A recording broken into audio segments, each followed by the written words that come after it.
Everyone. Sorry for the delay in getting you an overview of this week's module. I'm so sorry. Um, I had a funeral on Monday and I'm kind of not feeling well, so things just kind of got away from me. So I so apologize for the delay, but I wanted to take a minute to kind of walk you through or provide an overview of this week's material and maybe it will answer some questions that you might have, although I have not received a lot of emails from you, so that's a good indication. So let's take a look. We're in module 3. And so module 3 is going to cover 2 weeks. It's going to cover week 5, which is this week, and it's also going to cover week 6, which I hid from you for right now because I want you to be able to focus on the week 5 material. So let's take a look at the week 5 tasks. So for this week, I want you to read the literacy standards and really focus on the key vocabulary. And I have some things that I want you to, I'm going to actually upload for you to kind of help with that. So actually, I'm going to pause this video for a second and I'm going to actually upload them right now so I don't forget. So just give me 1 second. Okay, sorry about that delay. I'm back.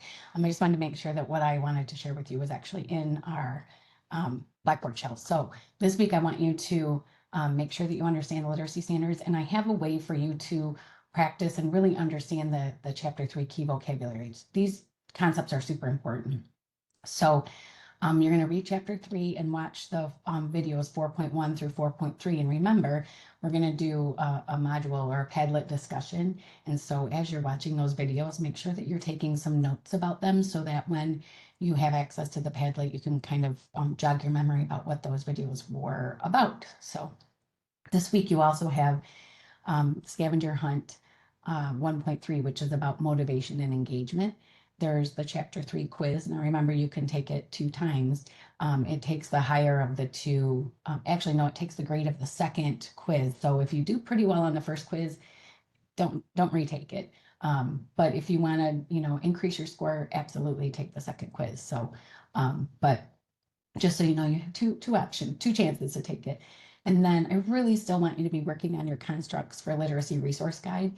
And as you're getting started with that guide, if you want to share the document with me to have me look at it before you have to submit your first draft, I'm happy to do that. So I'm also going to offer some online office hours this week. So Thursday, I have office hours for another class from 7 to 8. So I'm going to hold ours from 8 to 9 on Thursday. So I know it's a little late in the evening, but I'm just going to keep my WebEx open. And if you have questions, you can pop in and ask them on Thursday between 8 and 9. And I'll post it in here on Blackboard so that you don't forget, or I'll send out an announcement. But you'll use the WebEx link in our Blackboard shell to actually join the live session. Okay, so this is what I wanted you to see. I created a concept map because these constructs that we're talking about are all kind of interrelated and they rely on one another. And so sometimes, I don't know about you, but I can benefit from a visual representation of it. So I created this concept map. I was going to have you actually create your own, but I thought, you know what? Let's start here. I'll provide kind of the format for you so you can kind of see it. So what I'd like you to do, underneath here, there's an actual PDF that you can download and print if you want. But I want you, or you can just draw it out, however works for you, to help you kind of think through. So there's line spaces here. So you need to think about what vocabulary word means connecting spoken and written sounds. Like, what word does that describe?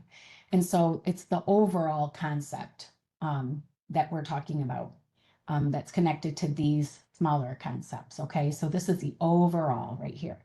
So then it's related to awareness of sound structure, which is thinking about, the sounds that we use when we're talking, when children are learning language. It's thinking about how these sounds fit together, and it covers all awareness of sounds in spoken language, including syllables, rhymes, and phonemes. Okay.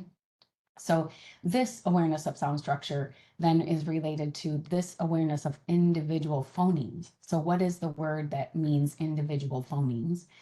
And then that's related to individual speech sounds. So this is the spoken sounds addressed by phonemic and phonological awareness. So this kind of gives you a tip or a clue to what these 2 previous ones are, right? Because it's addressed by phonemic and phonological awareness. Okay, and then there's this right here, written symbols or a combination of letters to represent phonemes. So what would this key concept be?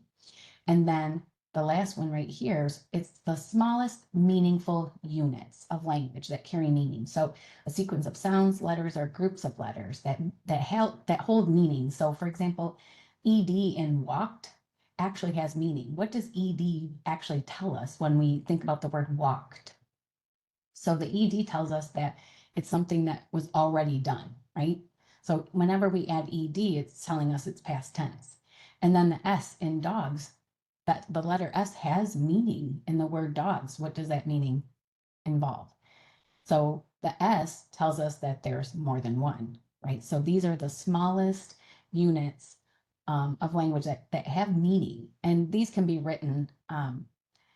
These are written units of sound. And so thinking about what these could possibly be, going back to the concept before it, these written symbols or combination of letters that represent phonemes is broken down into two smaller units. So take a look at what letters are represented here and what letters are represented here, and you could probably figure out what these two items are. And then there are two more things underneath there that identify these areas. So it's just a concept map, a way for you to think about how all of these things are related. And so again, there's a PDF right here that you can download and you can print it and just, you can write these things in here. But I thought that just might be a useful way for you to start thinking about how these concepts are all related. I don't know about you, but sometimes I need a visual to kind of help me remember the difference between a phoneme and a grapheme and the difference between phonological awareness and phonemic awareness. So I thought maybe this would provide some help for you. So I wanted to share that. Okay, so taking a look at the rest of this week. Well, I want you to watch this video, this diagnostic assessments versus screeners, because this week we're actually talking about assessment of literacy constructs as well. And so in addition to the videos in the textbook, I want you to also watch this diagnostic assessments versus screeners. So you have an understanding of the different types of assessment and why we use those different types of assessments. And then I wanted to take a little deeper look at the scavenger hunt activity. So for this week, we're focusing on motivation and engagement, and you only need to choose one. Okay, so your first option is to list and explain 3 ideas that you will implement in your classroom to support literacy, motivation, and engagement. And then, or you can write an acrostic poem using the letters in motivation or in the word engagement to describe important considerations related to motivation and engagement in literacy classrooms. So you can have a little bit of fun with this one. Okay, be as creative as you want. And then here's a link to the Padlet. So I'm sure there have been some posts already this week because some of you are just right on top of it. And I so appreciate that. Okay, don't forget to, when you are finished, you need to post to this assignment link that you have completed the Padlet. I guess I forgot to type that in here. So submit Word completed. Sorry about that. Here, when finished. There. So just make sure that your typing's completed in here so that I can then give you the points for completing this activity. Okay. Chapter 3 quiz. So those are the 2 things. And again, working on your constructs for literacy resource guide. So I did want to go back up here to the constructs resource guide, because one of the things that you're going to do as you're, explaining the constructs is you're going to be looking for activities that you can link to that help teach that construct. And so one of the things that I wanted to share with you is this Florida Center for Reading Research website. This is an amazing website. I used this when I was teaching first grade back in 2006. That's how long that this center has been active, and it's absolutely fantastic. I also used it in 2012 when I was teaching in 5th grade because it has some great literacy activities for centers. And so on the left, you'll see pre-kindergarten, kindergarten, 2nd, 3rd, 4th, 5th. They even have Spanish student center activities. So it's just really, really helpful. So I'm going to go into kindergarten and first grade just to give you an idea of what's here.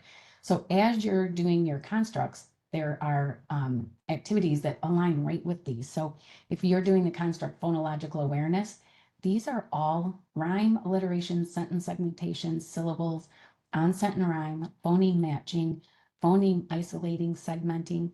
All of these activities are part of phonological awareness. So you can just choose one. So let's say, let's do a rhyme pie just for fun. So an actual activity will come up. It gives you the objective, the materials that you need, and it actually provides them. It tells you how to actually do the activity, and then it gives you extensions and adaptations at the bottom. So what you would do is just download this file and save it, and then you could attach it to your, you can attach it to your literacy construct resource guide, or you can actually just copy this website and link it. But this is how, these are where you'll find some of these actual activities. So this one's for kindergarten and first grade, it's phonological awareness, but you'll notice if you scroll down, it's going to cover phonics. It's going to cover fluency.